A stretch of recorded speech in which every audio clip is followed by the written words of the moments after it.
Por amor y consideración a las personas que nos visitan, quisiéramos tomar unos pocos minutos en esta mañana para ubicarnos y para ubicarlos donde nos encontramos nosotros en este momento. Desde hace varios meses hemos venido estudiando el Sermón del Monte, el más extenso y el más famoso discurso del Señor que aparece en los Evangelios. En este sermón, nuestro Señor Jesucristo expone la naturaleza esencial del reino que Él vino a ofrecer, el reino que Él vino a establecer, así como también las características de aquellos que han de formar parte de ese reino. Y a partir del versículo 17 del capítulo 5 de Mateo, el Señor introduce una nueva sección dentro de su bosquejo del sermón. Dado que su auditorio estaba formado mayormente por judíos, era lógico suponer que esta gente debía tener ciertos cuestionamientos con respecto a lo que Cristo enseñaba. La predicación de nuestro Señor Jesucristo era completamente diferente, totalmente distinta a la que estos hombres estaban acostumbrados a escuchar por los escribas y fariseos. Por lo tanto, era lógico suponer que algunos de ellos estaban preguntándose: ¿qué relación tiene este hombre con las escrituras del Antiguo Testamento? A lo que Cristo responde en el versículo 17, no penséis que he venido para abrogar la ley o los profetas, no he venido para abrogar, sino para cumplir. En otras palabras, mis enseñanzas están en perfecto y total acuerdo con las escrituras del Antiguo Testamento. Pero al mismo tiempo les hace saber que sus enseñanzas estaban en total desacuerdo con la de los escribas y fariseos. Versículo 20, porque os digo que si vuestra justicia no fuere mayor que la de los escribas y fariseos, no entraréis en el reino de los cielos. Y recalco aquí, hermanos, algo que dijimos hace unos domingos atrás. Debemos tomar muy en cuenta esta forma de enseñar de nuestro bendito Señor Jesucristo, porque Él es indudablemente el más grande de los maestros que ha habido en el mundo. Y nuestro Señor no se circunscribía únicamente a enseñar positivamente, sino también en una manera negativa. Esto es lo que yo predico, esto es lo que yo no predico. Y en esta época tan ecuménica, donde se nos dice que debemos estar de acuerdo con todo, que debemos quitar, echar a un lado, eliminar todo aquello que nos separa y predicar únicamente aquello que nos une, debemos tomar en cuenta que Cristo rechazó de plano ese tipo de predicación. Cristo está diciendo: mis enseñanzas están en perfecto acuerdo con el Antiguo Testamento, pero aclaro que estoy en total desacuerdo con los escribas y fariseos. A partir del versículo 21 y hasta el final del capítulo 5, y podríamos decir en cierto modo hasta el final del sermón, el Señor va a ilustrar o a ejemplificar esta declaración. En el resto del capítulo 5 tenemos 6 ejemplos que ilustran la manera correcta en que nosotros debemos interpretar las escrituras del Antiguo Testamento, en contraposición a la forma acomodaticia en que la interpretaban los escribas y fariseos. La semana pasada comenzamos a estudiar el primero de estos 6 ejemplos, en el cual el Señor trata precisamente con el 6º mandamiento: no matarás. Vamos a leer los versículos 21 al 26. Oísteis que fue dicho a los antiguos: no matarás, y cualquiera que matare será culpable de juicio. Pero yo os digo que cualquiera que se enoje contra su hermano será culpable de juicio, y cualquiera que diga necio a su hermano será culpable ante el concilio, y cualquiera que le diga fatuo quedará expuesto al infierno de fuego. Por tanto, si traes tu ofrenda al altar y allí te acuerdas de que tu hermano tiene algo contra ti, deja allí tu ofrenda delante del altar y anda, reconcíliate primero con tu hermano, y entonces ven y presenta tu ofrenda. Ponte de acuerdo con tu adversario pronto, entre tanto que estás con él en el camino, no sea que el adversario te entregue al juez y el juez al alguacil y seas echado en la cárcel. De cierto te digo que no saldrás de allí hasta que pagues el último cuadrante. Este pasaje posee 2 divisiones que surgen naturalmente del texto. En el versículo 21 nosotros tenemos la interpretación de los maestros de Israel y que los escribas y fariseos seguían al pie de la letra del sexto mandamiento. Los escribas y fariseos, siguiendo la interpretación rabínica tradicional, reducían el alcance del mandamiento al homicidio literal. El sexto mandamiento dice sencillamente, no matarás. Pero entonces los escribas y los fariseos conectaban estas palabras del Decálogo con otra porción de la ley mosaica en que se prescribía que los acusados de homicidio debían ser llevados a juicio y que si eran encontrados culpables se debía aplicar contra ellos la pena capital. No matarás, eso era lo que decía el Decálogo. Y cualquiera que matare será culpable de juicio. Ya eso no era parte del Decálogo, aunque repito, eso sí era parte de la ley de Moisés. En realidad esta declaración era verdadera, pero no era toda la verdad del asunto. Y visto de ese modo, como lo hacían los escribas y fariseos, el sexto mandamiento no tiene nada que ver con los sentimientos internos del corazón. No tiene nada que ver con las palabras hirientes, denigrantes o con cualquier otro tipo de maltrato. Mientras no pongamos un dedo encima de otra persona para quitarle la vida, podemos estar tranquilos. Luego en los versículos 22 al 26, el Señor corrige esa visión defectuosa de la ley. ¿Cuál es el verdadero alcance del sexto mandamiento? Como vimos el domingo pasado y hace unos domingos atrás, el propósito de la ley no era únicamente el de frenar el pecado, sino también el de promover la justicia. Los mandamientos de Dios tienen un aspecto negativo, pero también un aspecto positivo. Y eso lo vemos claramente ilustrado en este primer ejemplo que el Señor usa aquí. El sexto mandamiento no prohíbe únicamente el homicidio. Hay mucho más contenido en estas dos palabras. Y la semana pasada solo tuvimos tiempo para examinar el versículo 22, en el cual el Señor presenta el aspecto negativo del mandamiento. Hay dos cosas más incluidas en las palabras no matarás. En primer lugar, dijimos la semana pasada que este mandamiento prohíbe albergar en el corazón un enojo pecaminoso contra cualquier persona. Versículo 22.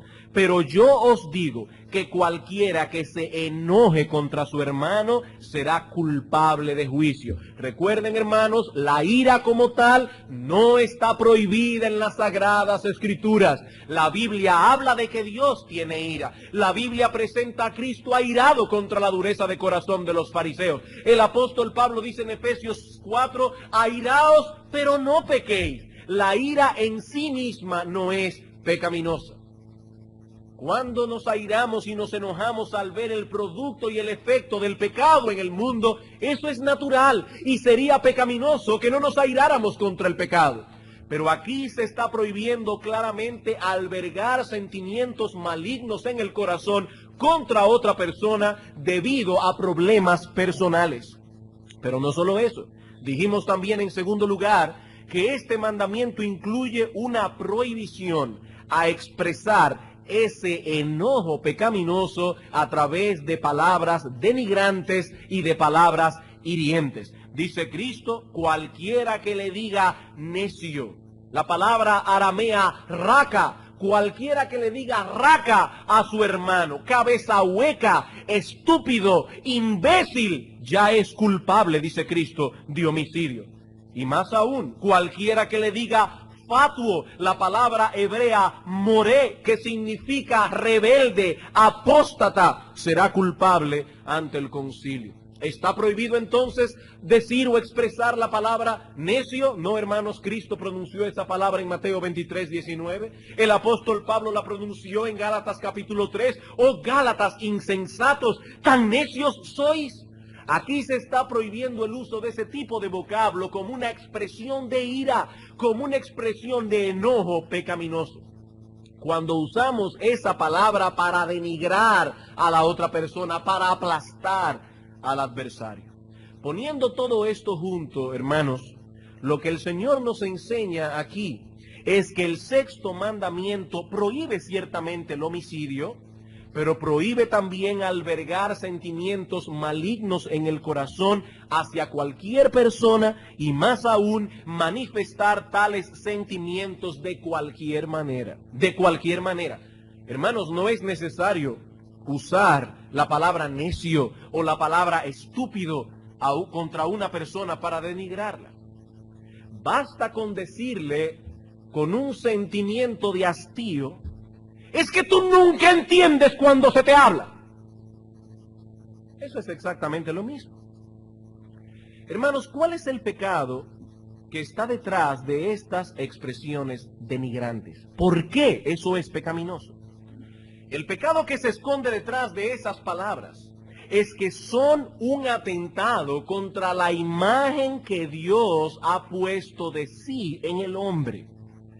El hombre no es un animal racional, como lo pretende presentar la biología moderna. El hombre es un ser vivo que se diferencia de los otros seres vivos que habitan este planeta por el hecho de que fuimos creados a la imagen y semejanza de Dios. Los animales no poseen la misma dignidad que posee un ser humano porque Dios no puso su imagen en ellos. Por eso, y aunque nos digan que no los que pertenecen a la sociedad protectora de animales, no es lo mismo matar un perro, matar un gato, matar un ratón, que matar un hombre. Yo no estoy diciendo con esto que es correcto salir por ahí con un rifle a matar cuanto animal se nos aparezca por delante. No, hermanos, eso sería cruel. Y la Biblia dice que el justo hasta de la vida de su bestia cuida. Pero insisto en que no es lo mismo matar a un hombre que matar a un perro. Uno fue hecho a la imagen de Dios y el otro no. Vamos por un momento al libro del Génesis, capítulo 9. Génesis, capítulo 9, y vamos a leer el versículo 3 y luego el versículo 6.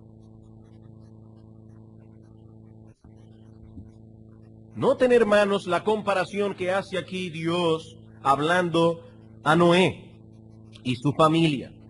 Todo lo que se mueve y vive os será para mantenimiento, así como las legumbres y plantas verdes os lo he dado todo. Escuchen bien aquellos que son vegetarianos por razones religiosas.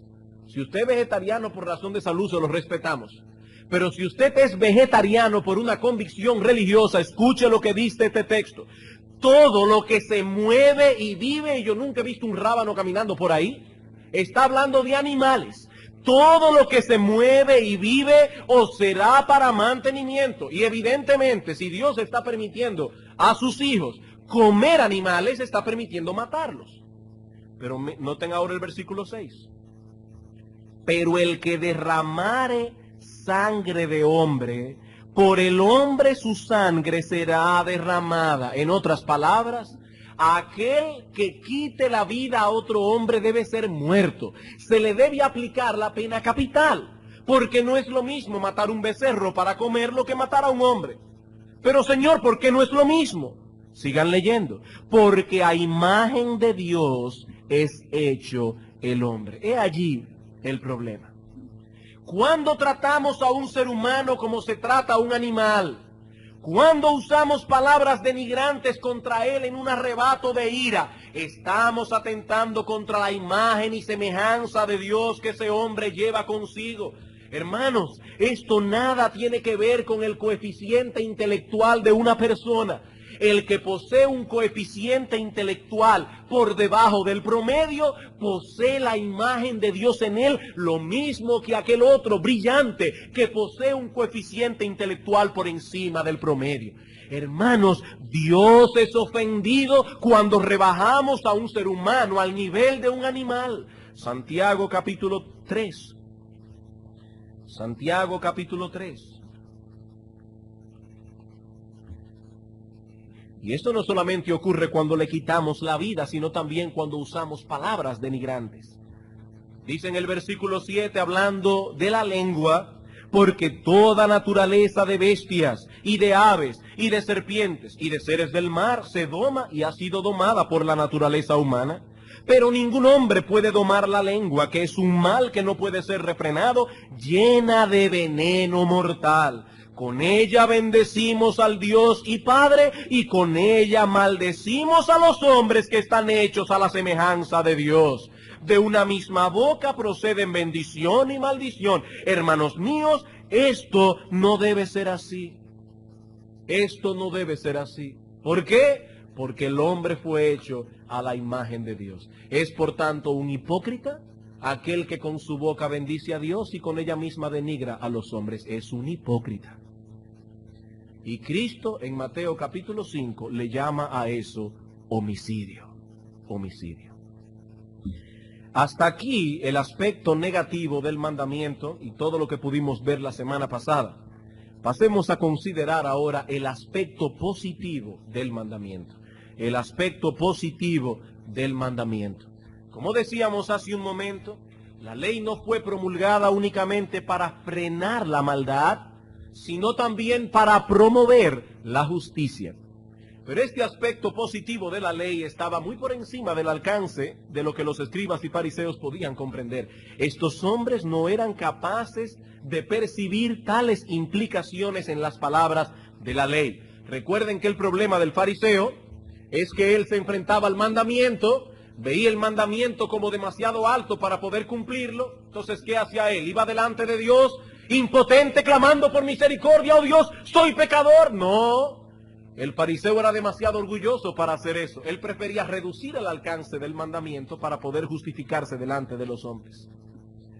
Bien, la Biblia dice no matarás. Y como yo no le he quitado la vida a nadie, hoy puedo sentirme tranquilo. Tal vez en ese mismo día atesoró una fuerte amargura en su corazón, un profundo deseo de venganza, de que a ese individuo lo partiera un rayo, pero eso no lo inquietaba. O tal vez hizo uso de un lenguaje hiriente y denigrante con el propósito de aplastar a su adversario, para dar riendas sueltas a su ira, pero nada de eso tiene importancia, siempre y cuando él no atente contra la vida de otro. Bien, ya Cristo ha mostrado a estos hombres que esa interpretación es inadecuada, deficiente, pero ahora el Señor da un paso más adelante y procede a hacerles ver a estos escribas y fariseos y a toda la multitud que se congregó en el monte aquel día, que el sexto mandamiento llega más lejos aún. Algunas personas pueden tomar el mandamiento hasta aquí, hasta lo que hemos visto, y decir dentro de sí, bueno, yo me siento tranquilo, porque en medio de la dificultad me contuve de usar palabras inapropiadas, me amarré la lengua. Eso está muy bien, siempre y cuando no lo dejes ahí. Eso está muy bien, hermano, siempre y cuando no lo dejes ahí. Cristo dice que los ciudadanos de su reino deben llegar más lejos e intentar remover la causa del problema. Versículo 23. Por tanto, si traes tu ofrenda al altar y allí te acuerdas de que tu hermano tiene algo contra ti, deja allí tu ofrenda delante del altar y anda, reconcíliate primero con tu hermano y entonces ven y presenta tu ofrenda. Debemos recordar que en el momento en que el Señor pronunció estas palabras, la ley ceremonial estaba vigente aún. La ley que incluía todos aquellos sacrificios y rituales del Antiguo Testamento. Y por lo tanto era muy natural que el Señor hiciera uso de esa ley para ilustrar su enseñanza. La ley de Moisés establecía una serie de ofrendas y sacrificios que debían ser presentados delante del Señor. Algunas de esas ofrendas eran obligatorias, algunas eran voluntarias. Algunas de esas ofrendas eran propiciatorias, es decir, eran llevadas delante del Señor como muestra de arrepentimiento por nuestros pecados, y algunas eran eucarísticas. Y por favor, no le tengan miedo a esa palabra, aunque la Iglesia Católica lo usa. La palabra Eucaristía significa sencillamente una acción de gracias. Algunas ofrendas eran propiciatorias, algunas ofrendas eran eucarísticas, eran presentadas como una muestra de gratitud del creyente a Dios por todos los favores, por todos los dones, por todas las bendiciones recibidas. Imaginemos ahora a un judío que viene delante del altar a presentar su sacrificio, digamos en el día de la expiación, por ejemplo. Se supone que él está presentando el sacrificio porque reconoce sus pecados delante de Dios y está arrepentido de haberlos cometido. El mero hecho de presentar el sacrificio era una manifestación de arrepentimiento. Hasta aquí todo está muy bien. Pero resulta que ese mismo individuo guarda dentro de sí una libreta de cuentas contra todos aquellos que han pecado contra él, contra todos aquellos que le han ofendido. El individuo no pasa una. ¿De qué le vale a este hombre presentar su ofrenda? Es lo que Cristo está diciendo. Si su corazón está lleno de amargura y resentimiento. O supongamos que nuestro amigo judío afirma que él realmente no tiene ningún resentimiento contra el otro. Pero lo cierto es que tiene un problema con aquel que no ha resuelto bíblicamente. Y este hombre no está dispuesto a hacer el mínimo esfuerzo por resolver el problema que tiene con su hermano. Él sabe que su hermano tiene un problema contra él. Lo sabe, ellos han tenido un problema. Pero esta persona no tiene el mínimo deseo, no hace el mínimo esfuerzo por resolver el problema. Su indiferencia hacia el hermano testifica contra él. Su sacrificio por el pecado no será aceptable delante de Dios. Sabemos que ya no hay que presentar sacrificios por los pecados. Eso lo hizo Cristo una vez para siempre en la cruz del Calvario. No tenemos tiempo ahora, pero basta con leer Hebreos capítulo 10, versículo 1 en adelante. La actuación, estamos usando simplemente la ilustración para traer el punto aquí a colación. La actuación de este hombre es completamente hipócrita. ¿Por qué? Porque él está llevando su sacrificio de arrepentimiento con un corazón no arrepentido. Pero pastor, ¿y cómo usted sabe que ese hombre no tiene un corazón tiene un corazón no arrepentido? Por la sencilla razón de que él no se está arrepintiendo del desamor con que está tratando al hermano que ha sido ofendido. Él debe arrepentirse de ese pecado de desamor. Pero su falta de deseo de arreglar su problema con el hermano está evidenciando claramente que no lo ama y por lo tanto él tiene pecados de los cuales arrepentirse. Está llegando delante del altar con un corazón hipócrita. O supongamos que nuestro amigo judío no está sacrificando por el pecado, sino que está llevando una ofrenda de acción de gracias. Una ofrenda voluntaria por los dones y regalos que ha recibido de la mano de Dios. Si este hombre lo estuviese haciendo con un corazón sincero, con un corazón correcto, con un verdadero sentido de gratitud, él debiera ser movido a pensar de esta manera: Dios ha sido tan bueno conmigo. Esta ofrenda que estoy trayendo al altar no es más que una pequeña muestra de sus grandes bendiciones para conmigo. Pero si Dios ha sido tan bueno conmigo, ¿cómo puedo yo seguir manteniendo esta actitud de indiferencia hacia mi hermano? Cristo dice allí: si en el altar te acuerdas de que tu hermano tiene algo contra ti, que tienes con él un problema no resuelto, deja tu ofrenda y ve y reconcíliate con tu hermano. Ese es el mismo principio que encontramos en Primera de Juan capítulo 4 versículo 20. El que no ama a su hermano a quien ha visto, ¿cómo puede amar a Dios a quien no ha visto? Hermanos, el Señor está tratando aquí con un problema muy común entre los hombres. Muy común. ¿Saben cuál es? El de intentar acallar la voz de la conciencia, la voz del Espíritu Santo a través de actividades religiosas. Eso es un problema muy común. El doctor Martin Lloyd-Jones lo desglosa de esta manera. Dice: los fariseos eran expertos haciendo esto. Iban al templo con regularidad, eran bien meticulosos en estas materias de detalles y minucias de la ley, pero juzgaban y condenaban constantemente a los demás con desprecio. Evitaban que la conciencia los acusara diciendo: bueno, después de todo, doy culto a Dios, llevo mi ofrenda al altar.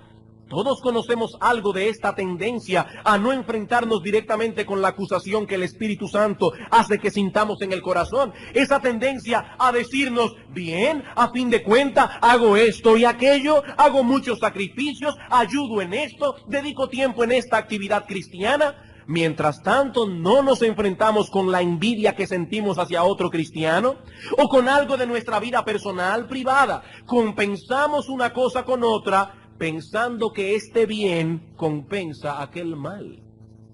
Termina la cita.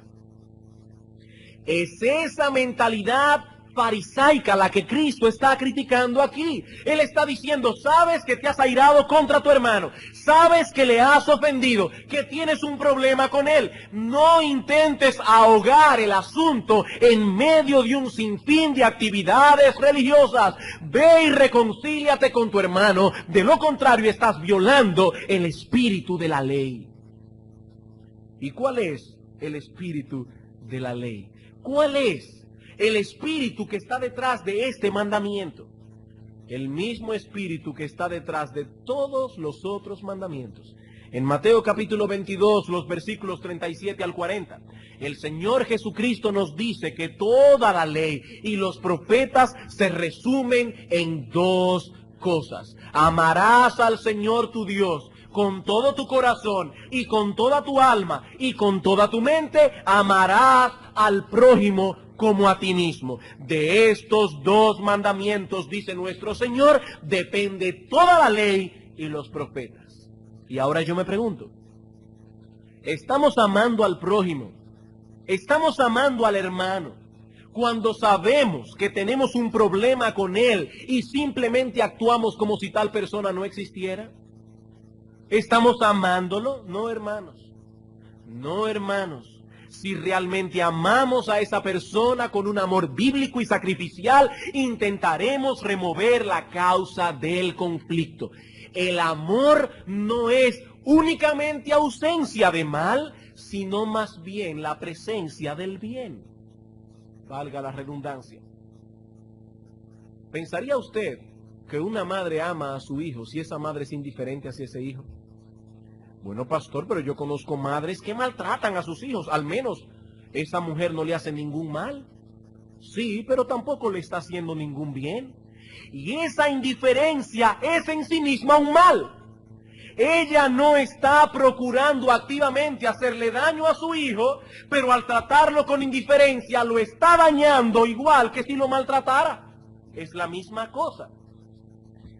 Dios no acepta la adoración de aquel que no ama a su hermano, de aquel que no se preocupa ni se inquieta aún a sabiendas de que su hermano está ofendido con él. Ese es el principio que está detrás de estas palabras. ¿Y saben una cosa?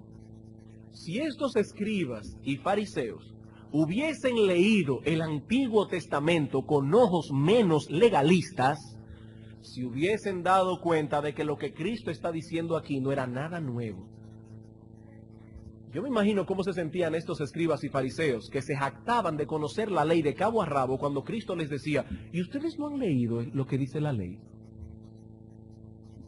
Las enseñanzas del Señor estaban en perfecto acuerdo con la ley y los profetas. Cristo no vino a establecer nuevos estándares éticos y morales como algunos creen. Lo que el Señor está diciendo aquí es lo mismo que Dios enseñó al pueblo de Israel en el Antiguo Pacto. Isaías capítulo 1. Isaías capítulo 1. Versículo 11 en adelante. Por eso Cristo dice, yo no he venido a abrogar la ley o los profetas. Yo he venido más bien a cumplir lo que los profetas dijeron. Versículo 11. ¿Para qué me sirve, dice Jehová, la multitud de vuestros sacrificios? Hastiado estoy de holocaustos de carneros y de cebo de animales gordos. No quiero sangre de bueyes, ni de ovejas, ni de machos cabríos. ¿Quién demanda esto de vuestras manos cuando venís a presentaros delante de mí para hollar mis atrios? No me traigáis más vana ofrenda. El incienso me es abominación. Luna nueva y día de reposo, el convocar asambleas, no lo puedo sufrir. Son iniquidad vuestras fiestas solemnes. Oh, hermanos, que Dios nunca tenga que decir de nosotros, vuestros cultos son una iniquidad. Vuestras lunas nuevas y vuestras fiestas solemnes las tiene aborrecidas mi alma. Me son gravosas, cansado estoy de soportarlas. Cuando extendáis vuestras manos, yo esconderé de vosotros mis ojos. Asimismo, cuando multipliquéis la oración, yo no iré. Y me imagino a un judío diciendo, pero Señor, ¿por qué? ¿Cuál es el pecado tan grave que hemos cometido? Llenas están de sangre vuestras manos. En otras palabras, él está diciendo, ¿saben por qué no los voy a oír? Porque son unos homicidas. Pastor, pero esta no es una congregación de asesinos. Hermanos, recuerden lo que vimos la semana pasada, ¿qué es el homicidio? ¿Qué es el homicidio? Y a la luz de lo que dice el Señor, ¿quién puede levantar su mano y decir, yo no soy un homicida? Y Cristo está diciendo, porque vuestras manos están llenas de sangre, yo no puedo sufrir vuestras fiestas solemnes. Es lo mismo que aparece en Isaías capítulo 58. En aquel texto, Isaías 58, se habla del ayuno. Y dice Dios, tampoco puedo soportar vuestros ayunos. Versículo 1 en adelante. Clama a voz en cuello, no te detengas, alza tu voz como trompeta y anuncia a mi pueblo su rebelión y a la casa de Jacob su pecado. Que me buscan cada día y quieren saber mis caminos como gente que hubiese hecho justicia y que no hubiese dejado la ley de su Dios. Me piden justos juicios y quieren acercarse a Dios. ¿Por qué? Dicen ellos, ayunamos y no hiciste caso. ¿Por qué, Señor, humillamos nuestras almas y no te diste por entendido? He aquí que en el día de vuestro ayuno buscáis vuestro propio gusto y oprimís a todos vuestros trabajadores. Ahí está el problema. He aquí que para contiendas y debates ayunáis, y para herir con el puño inicuamente. No ayunéis como hoy para que vuestra voz sea oída en lo alto. Es tal el ayuno que yo escogí, que de día aflige el hombre su alma, que incline su cabeza como junco y haga cama de silicio y de cenicia. ¿Llamaréis esto ayuno y día agradable a Jehová, mientras tenéis el corazón lleno de pecado? ¿No es más bien el ayuno que yo escogí, desatar las ligaduras de impiedad, soltar las cargas de opresión, dejar libres a los quebrantados y que rompáis todo yugo? ¿No es que partas tu pan con el hambriento y a los pobres errantes albergues en casa? ¿Que cuando veas al desnudo lo cubras y no te escondas de tu hermano? Dios está diciendo, ¿cómo ustedes piensan que yo voy a oír vuestras oraciones cuando estáis llenos de indiferencia hacia las necesidades de vuestros hermanos? Yo no puedo escuchar vuestras oraciones, dice Dios. Yo no puedo atender vuestros ayunos. Muchas personas se preguntan, Dios, pero ¿por qué yo oro y oro y oro y no pasa nada? Yo no veo tus respuestas, oh Dios. Bueno, hay veces que Dios responde nuestras oraciones diciendo, espera un tiempo. Y no es porque tengamos ningún pecado, es porque en el propósito de Dios, ese es lo que Dios ha establecido. Pero otras veces, hermanos, es porque nuestras oraciones no están subiendo ni al techo. Y lo mismo vemos en el libro de Romanos, en el Nuevo Testamento, Romanos capítulo 12. Romanos capítulo 12, versículos 17 al 21.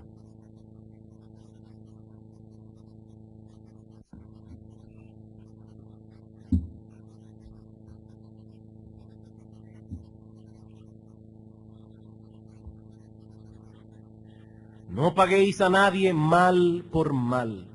Procurad lo bueno delante de todos los hombres.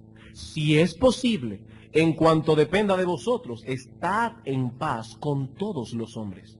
No os venguéis vosotros mismos, amados míos, sino dejad lugar a la ira de Dios. Porque escrito está, mí es la venganza, yo pagaré, dice el Señor. Así que si tu enemigo tuviere hambre, dale de comer, si tuviere sed, dale de beber, pues haciendo esto, ascuas de fuego amontonarás sobre su cabeza. No seas vencido de lo malo, sino vence con el bien el mal. Hermanos, aquí no se nos manda a ser indiferente hacia nuestros enemigos. Que nadie piense que ha cumplido el espíritu de la ley simplemente porque ha decidido ignorar al que quiere hacerle daño, ignorar al que está molesto con él. Pablo nos dice aquí primeramente que no debemos pagar mal por mal, que no debemos procurar vengarnos del que nos ha hecho daño. Pero el apóstol llega más lejos aún y dice que también debemos procurar su bien. Debemos procurar su bien. Pero si ya esto es demasiado para ti, él llega todavía más lejos. Y dice que debemos procurar, si está en nuestras posibilidades, remover la causa del problema y reconciliarnos con la persona. Versículo 18. Si es posible, en cuanto dependa de vosotros, estad en paz con todos los hombres. Ah, pastor, pero ¿y si esa persona se ha mudado a otro país? Se ha mudado a otra ciudad, ¿qué puedo yo hacer? Consigue su dirección y envíale una carta y pídele perdón por lo que le has hecho. Pero pastor, si no tengo la menor idea de dónde puede estar esa persona, ni de quién puede darme su dirección, ¿qué hago? Entonces debes entender que por alguna razón providencial, Dios ha impedido por el momento que puedas hacer esto. No obstante, debes trabajar con tu propio corazón para eliminar cualquier raíz de amargura que haya en ti, a la vez que debes mantener la disposición interna de tratar el asunto con la persona si en un futuro Dios en su providencia te permite contactarle. Si esa es tu disposición, hermano, toma tu Santa Cena tranquilo, porque esa persona ahora mismo está lejos de ti. Estás imposibilitado de contactarla. De todos modos, hermanos amados de la iglesia, yo no quisiera que ustedes perdieran de vista el espíritu del mandamiento en medio de todos estos detalles particulares. A veces nos perdemos mirando los árboles y perdemos de vista el bosque. El punto que Cristo está recalcando aquí es que no debemos acercarnos a Dios con un corazón lleno de resentimiento contra otra persona o con una actitud indiferente que no toma en cuenta el hecho de que este individuo está ofendido con nosotros. Eso debe inquietarnos. Y no solo inquietarnos, sino también movernos en la medida de nuestras posibilidades a resolver el problema con la persona, a procurar una reconciliación. Si no tenemos interés en hacer esto, podríamos estar manifestando que la gracia de Dios no ha operado en nosotros. En otras palabras, que somos inconversos. Vamos a Mateo 5 otra vez. Mateo 5 ahora, versículo 25 al 26, el resto del pasaje.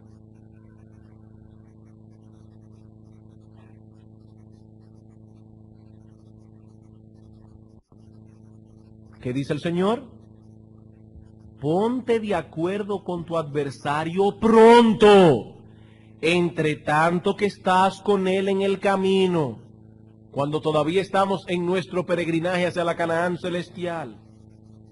No sea que el adversario te entregue al juez y el juez al alguacil y seas echado en la cárcel. De cierto te digo que no saldrás de allí hasta que pagues el último cuadrante. El Señor está usando aquí una parábola con el propósito de recalcar la importancia de este asunto y la premura que debemos tener de resolver nuestros problemas personales. Lo que Cristo está diciendo es esto: no pienses en función de tu hermano únicamente, no. Piensa también en tu relación con Dios, en tu situación frente a Dios.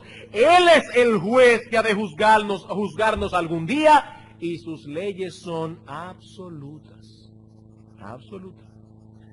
Todo esto que Cristo dice en el texto, hermanos, no es más que una figura. No es la cárcel literal a la que debemos temer, sino a la ira de Dios contra el pecado. La Iglesia Católica Romana usa ese texto para probar la existencia del purgatorio. El único texto que yo creo que podrían encontrar en toda la Biblia.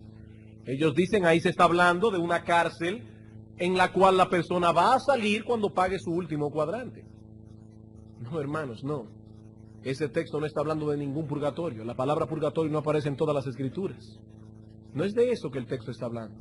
Hermanos, nuestros pecados son primariamente contra Dios, como veremos en la conclusión. Y por lo tanto, como Dios es un ser infinito, la culpa de nuestro pecado es infinita también. Cuando Cristo dice allí, no saldrás hasta que pagues hasta el último cuadrante, estás diciendo, no saldrás nunca. No saldrás nunca.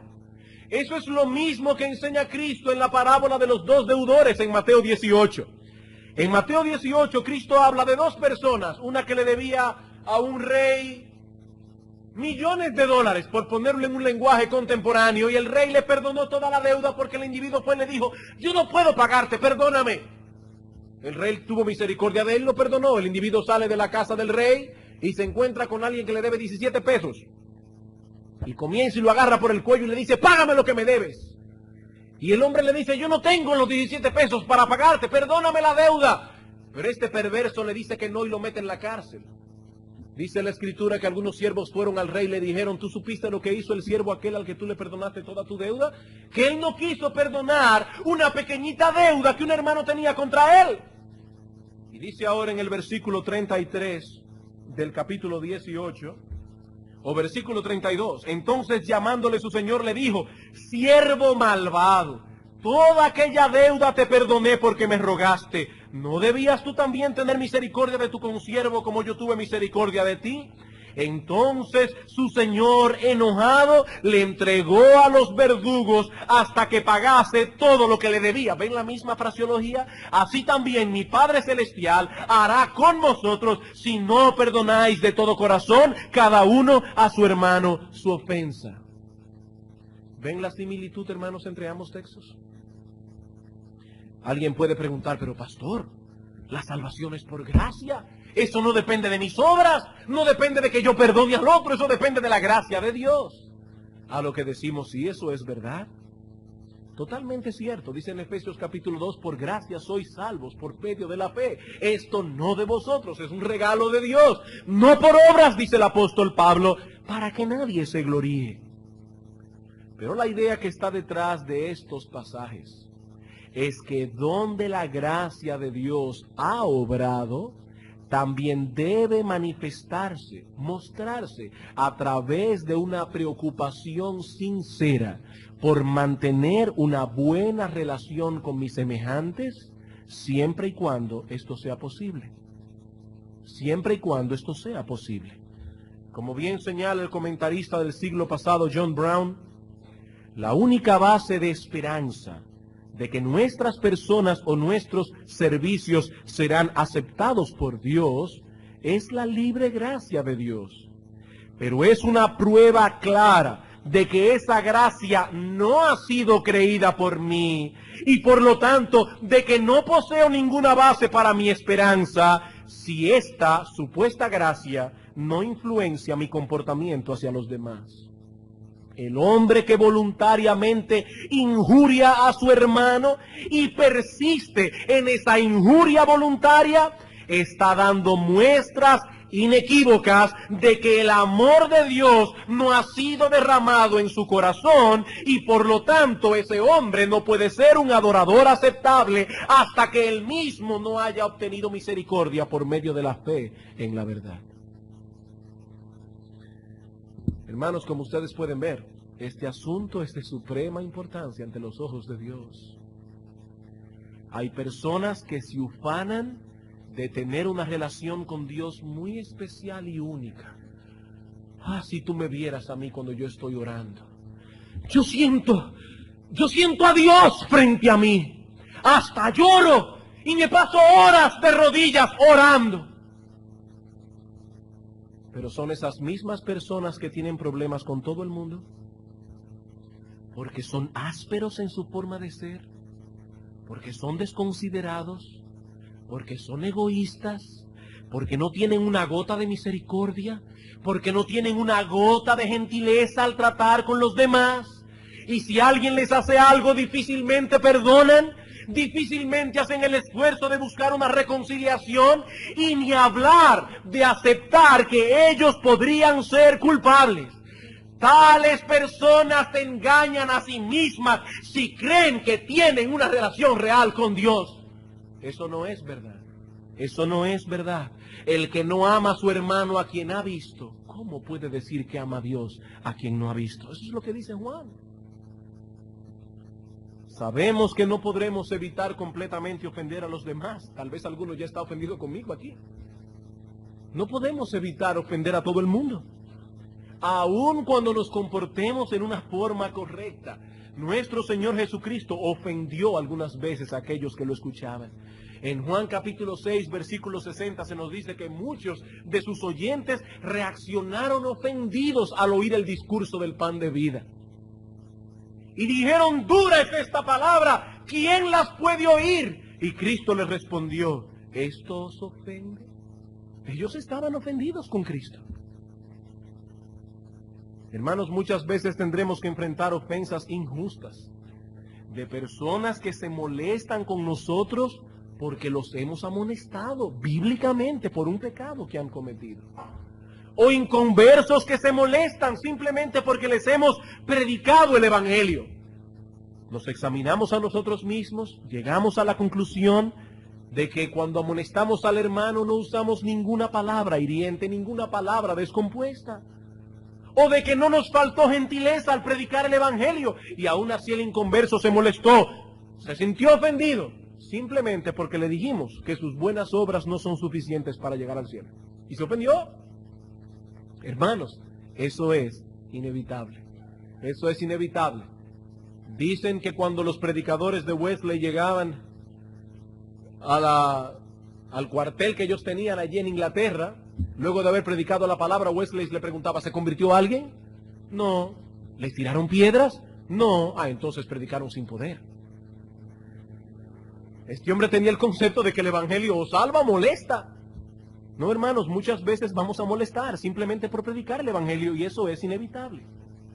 Pero en cuanto dependa de nosotros, dice Pablo, tratemos de estar en paz con todos los hombres.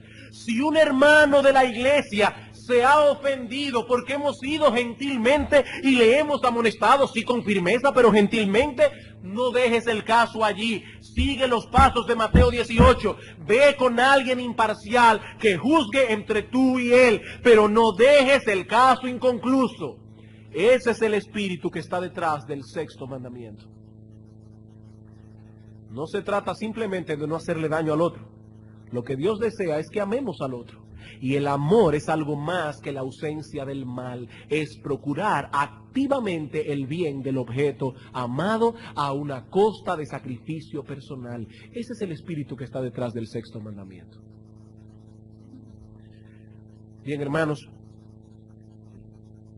como ustedes pueden ver, tomando la prédica del domingo pasado y la prédica de este domingo, lo que estamos hablando aquí es de que la ira pecaminosa, es un obstáculo muy fuerte que tenemos en el corazón para amar bíblicamente al hermano. Y es precisamente lo que Cristo está haciendo. Quita tu ira para que puedas amar. Pero sabemos que no es fácil librar la batalla contra la ira que habita en nuestro corazón desde que nacemos. Por esa razón yo no quisiera concluir este tema sin mencionar brevemente algunos principios que nos ayuden a controlar esos impulsos pecaminosos que residen en el corazón. Algunos principios, brevemente. Primer principio. Hermano, ora a Dios diariamente por este problema. Ora a Dios diariamente por este problema.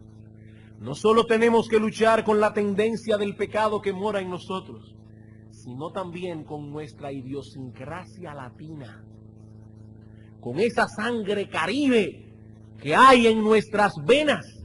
Y alguien dirá, pastor, pero ¿qué tiene que ver el hecho de que somos latinos con el asunto de la ira? ¿Saben una cosa, hermanos? Hay problemas étnicos que influencian el comportamiento aún de un creyente. Cuando el apóstol Pablo escribió su carta a Tito, le dijo, Tito, uno de los poetas cretenses dijo que los cretenses son unos ociosos, que son unos glotones, que son malas bestias y que son mentirosos. Y Pablo dice, ese testimonio es verdadero. Por tanto, repréndelos duramente para que sean sanos en la fe. Pablo está diciendo, Tito, tienes un problema que lidiar allí, porque esa gente viene de un trasfondo problemático. Hay ciertas tendencias que caracterizan a los grupos étnicos. Algunas tendencias son positivas, otras son negativas. En el caso nuestro, hermanos, hay una tendencia marcada a la agresividad. Yo no sé si es el calor, pero hay una tendencia marcada hacia la agresividad. Usted está esperando que el semáforo se ponga en rojo y desde que se pone el semáforo en verde comienza a atrapar, ¡avanza, imbécil! Pero espérate, que yo no tengo un cable conectado entre el semáforo y el acelerador. Tengo que reaccionar, pero es como una agresividad. La gente anda por la calle como si le estuvieran matando, molesta. Nadie quiere hacer fila. Es una agresividad que está en la sangre latina y nosotros tenemos que decir como David, Señor, líbranos de homicidios.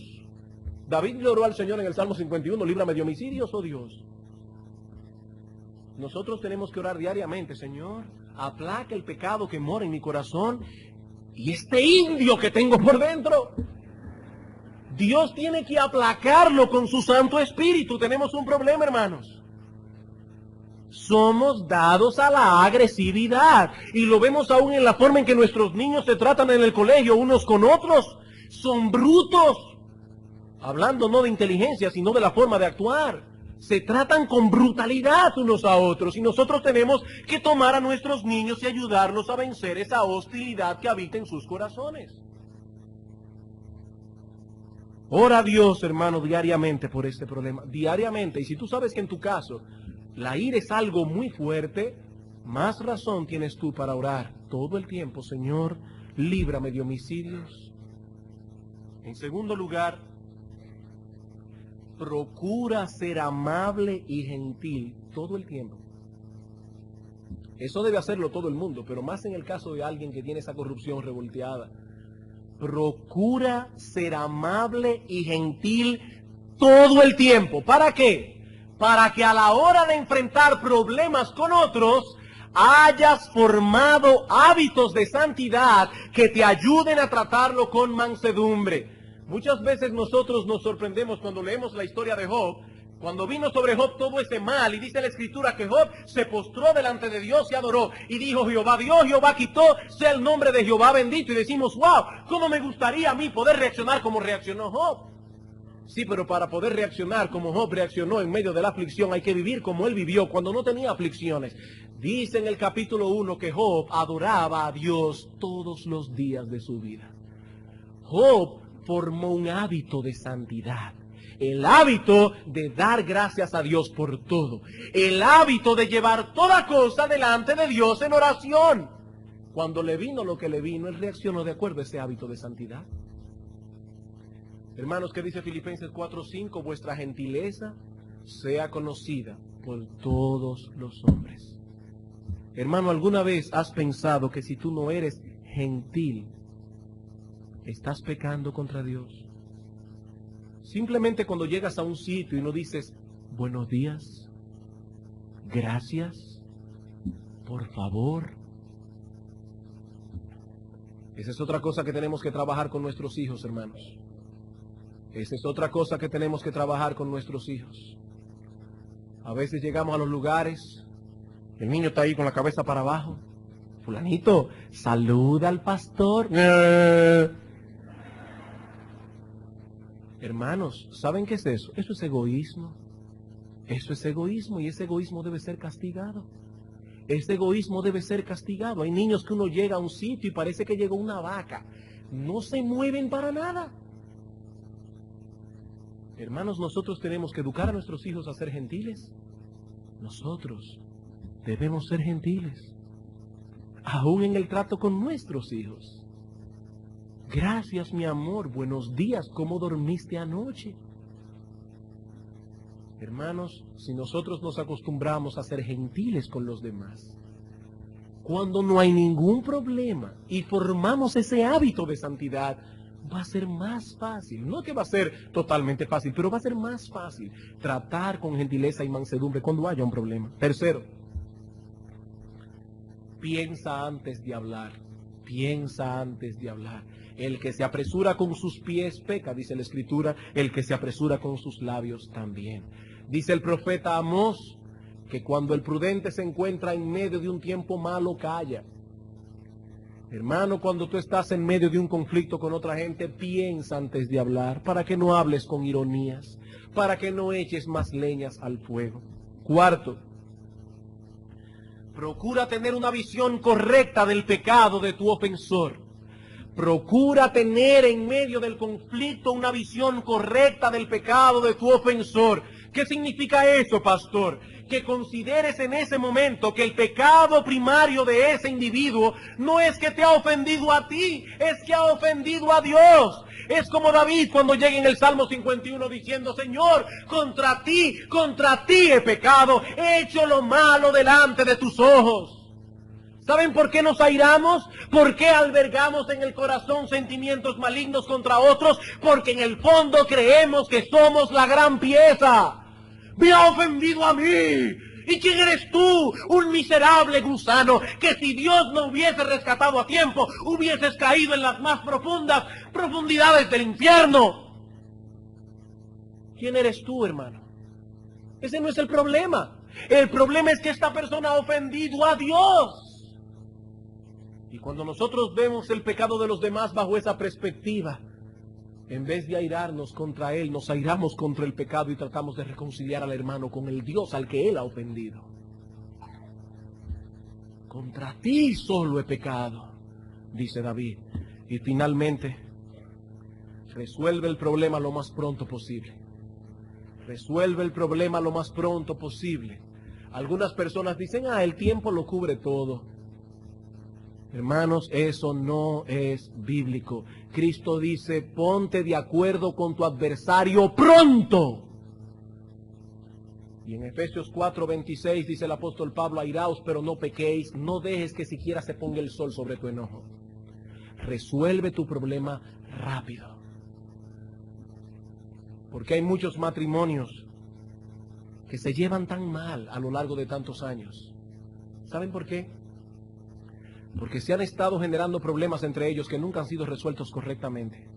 Nunca han sido resueltos correctamente. Y cada problema de esos crea una amargura en el corazón, una incisión en el corazón, una cicatriz.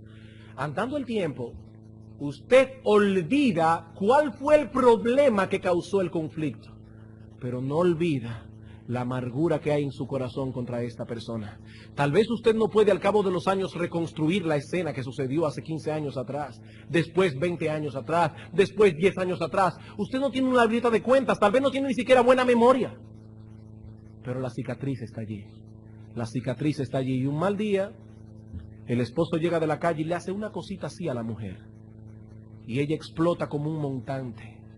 Y alguien dice, pero ¿cómo es posible que esta mujer haya reaccionado así por esa cosita? Es que no fue esa cosita, es lo que ese hombre le ha estado haciendo por años y años, que nunca ha sido resuelto bíblicamente. Hermanos, el tiempo no cura las heridas, eso no es bíblico. Ponte de acuerdo con tu adversario pronto, pronto. Las deudas añejas les pasa como al vino, que se ponen más fuertes cada vez. Bien, hermanos, esperamos que estos principios nos ayuden a tratar con la ira pecaminosa que habita en nuestro corazón, para que podamos mantener una conciencia tranquila delante de Dios, delante de los hombres, y preservar la unidad de su iglesia hasta que nuestro bendito Señor y Salvador regrese. Vamos a orar. Soberano Rey y Señor y Dios Todopoderoso, al escuchar estas cosas, nos vemos compelidos a decirte, Señor, perdona nuestros pecados, perdona nuestras maldades. Perdónanos, oh Padre, porque no siempre hemos sido diligentes en resolver el problema con los hermanos. Perdónanos, oh Señor, porque no siempre hemos sido todo lo humildes para aceptar una amonestación. Perdónanos, oh Señor, por ese espíritu defensivo, ese maldito espíritu defensivo que tenemos dentro y que no nos permite ver nuestras faltas con objetividad. Oh bendito Rey, concédenos por medio de tu Santo Espíritu que podamos desarrollar en nuestro corazón el carácter de Cristo, a ser mansos, humildes, compasivos, misericordiosos, gentiles en nuestro trato los unos con los otros. Ayúdanos, oh Señor, para que de esa manera, cuando Cristo vuelva, encuentre iglesia bíblica del Señor Jesucristo siendo una.